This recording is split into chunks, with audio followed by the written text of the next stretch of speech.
talk some more. Alright, I'm Darien. You all know me by now. 67.9% of us indicated on Sunday that we don't think we have enough say in what the government does.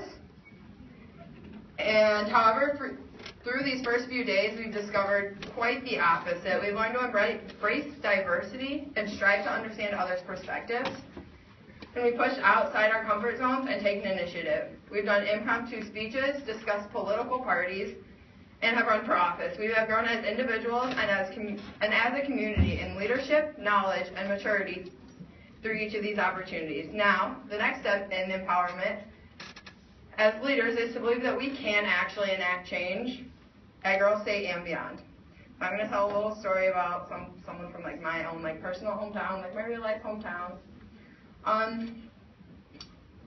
Sometimes my own problems seem really, really big, and so in the middle of all of my finals problems and whatever, a little 5-year-old in my home community got diagnosed with childhood leukemia.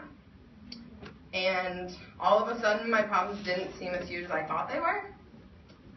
So my community has really come together to support this little girl named Addie. And we've done a lot of cancer awareness things like fundraisers, and so now every sport, fall, winter, and spring, we all do a cancer benefit meet or game.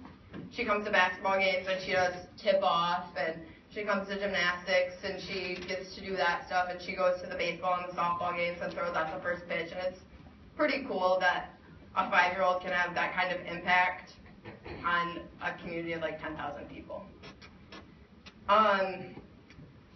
So to see a 5-year-old face such a serious problem as cancer and not even be fazed by it is pretty cool.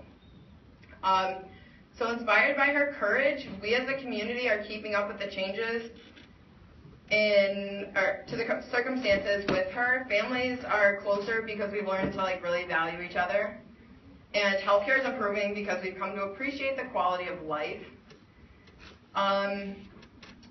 As Addie continues to smile through the face of adversity, she's the living image of going with the flow and adjusting to change in the best way possible.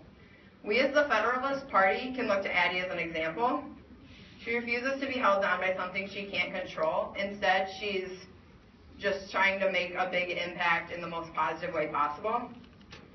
As a member of the Federalist Party, we stand to emulate these characteristics through the government that we have created.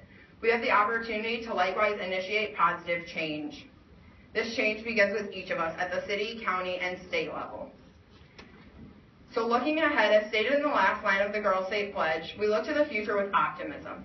96.7% of us are confident that there will be greater opportunity for us as women in the future than there were in the past. We're confident that we have the power to impact society as a whole. That's because we're tomorrow's leaders. So be the spark to ignite change, and remember, vote Fed, vote red. Yeah!